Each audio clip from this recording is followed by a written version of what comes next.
Hi guys, just a short update on my table saw.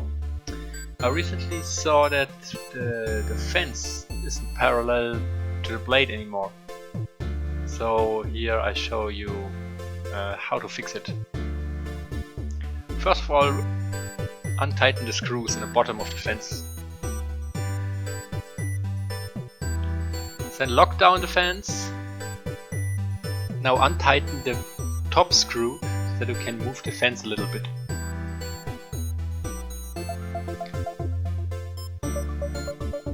And the hardest part is here to measure exactly the top of the blade and the bottom of the blade, the distance to the fence.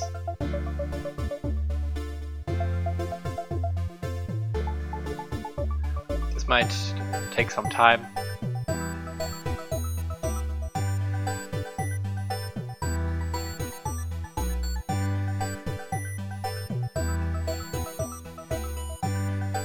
So when you're done, just tighten the screws again.